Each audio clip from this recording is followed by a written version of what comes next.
Okay. Hey, this is Marjory Wildcraft, and we're back for another episode of Adventures in High Performance Gardening. And I've got my coach, Lynn Gillespie, here, who's going to show me, like we moved to this whole new bioregion and totally different soil type. So Lynn's showing me, and she's got this system dialed in where you can really grow a huge amount of food in a small space. Yep. And so if you didn't watch the other episodes, that's cool. We'll get you up to speed right now. And that is we picked a location that was really sunny.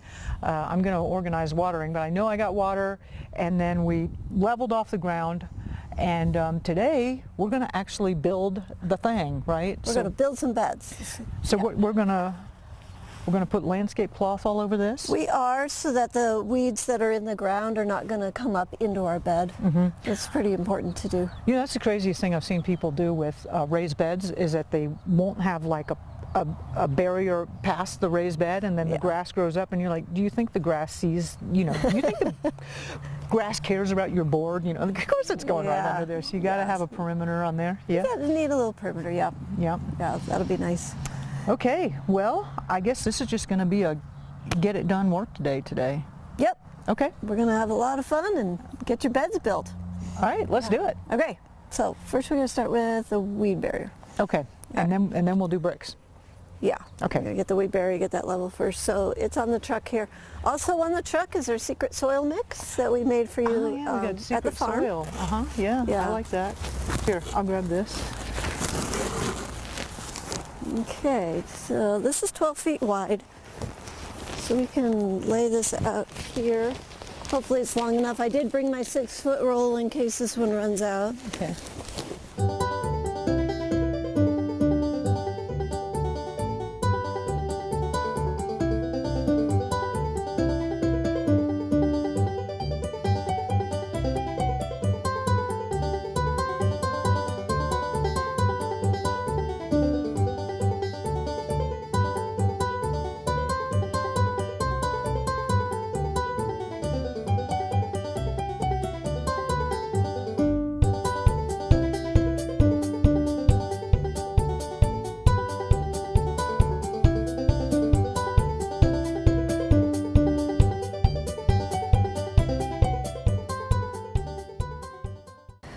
Okay, see this gap?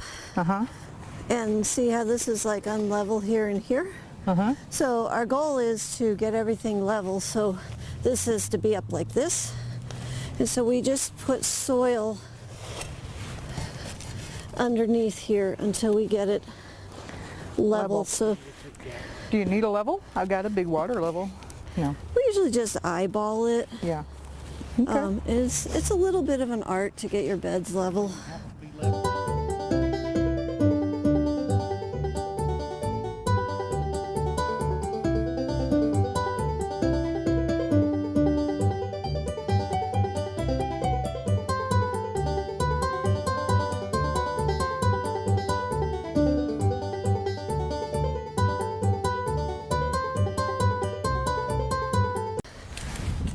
On the cinder block, see how this is wide? And this is narrow? Yeah. The wide part goes down because otherwise your carrots get wedgied. Got it? And you get wedgies, carrot wedgies? You get carrot wedgies. Oh gosh. It's an issue. It's an issue. I've actually had carrots break my blocks.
Yeah, so we got a great height here, Yep. easy to reach into, even That's what for I love. short armed people. Yep.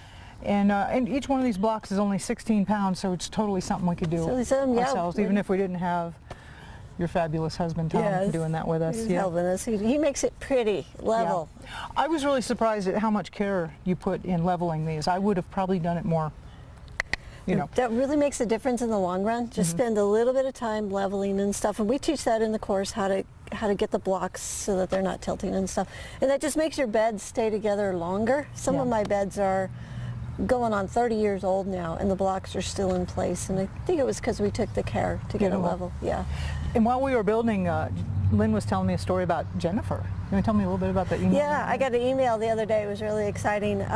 She's one of our students in the Abundance Garden course, and she got the course, and she's been building beds over the last couple of years, and now she's up to 40 tomato plants, and she's got her trellises up, and so she sent me a picture of her garden. And but she just started with one. She just started, with just one, and has been building. And that's a great way to do it. You know, you can start small. That's what I recommend and to everybody. Then just work your way up. It happens naturally because you build this, and then you're like, wow, that was so much fun. And next year I'm going to, and then you just fill in the blank. And if they're saying that, you know they had a good time and they're ready to go again next year.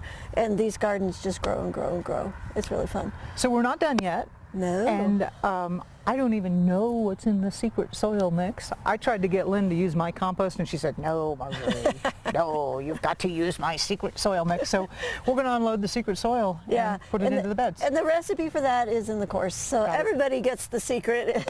We share it, Well, let's fill the beds up. Yes, let's do. Okay. And he's going to back up the truck.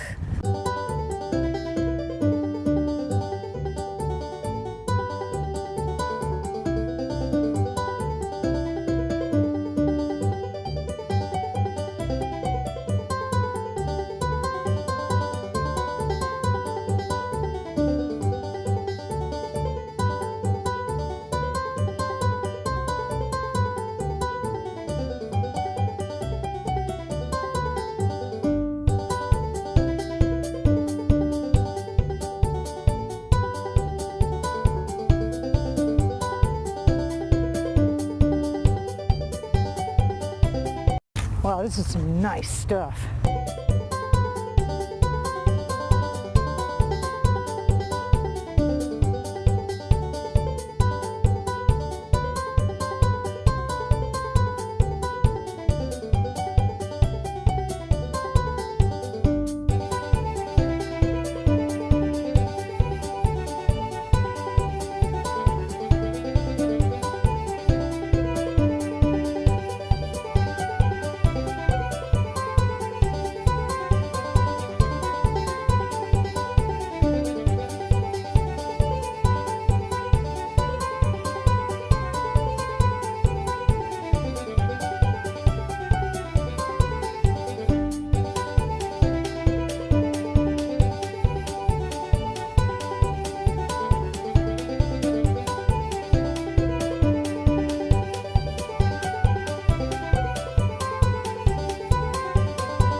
Well, Lynn, that was good. It's a good, we did it. Good use of a Saturday morning. Yeah. Totally a lot of fun.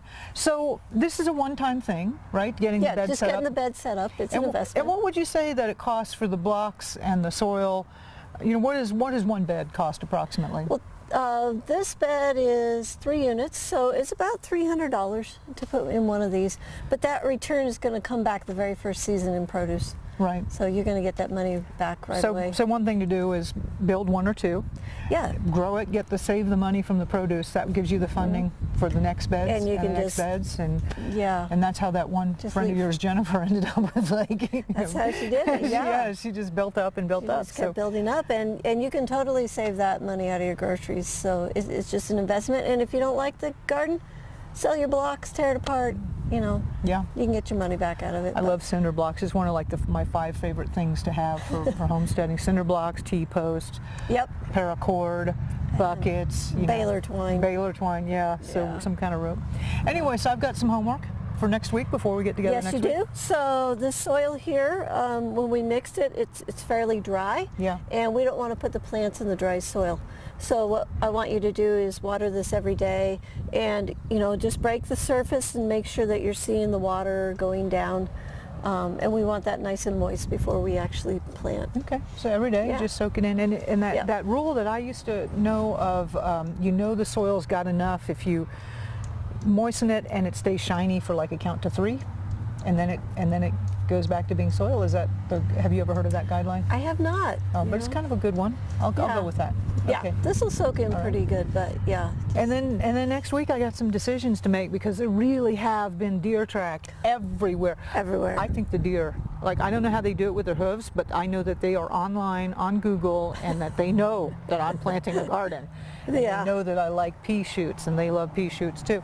So I've got a decision to make on how to do predator protection, and then we have some other decisions on whether I'm going to cover for the cold snaps or not. So, but we'll talk about that next week, right? Yeah, I'm so excited. I love it when the beds are at this stage. And, we're going to get them planted. It's going to be fun.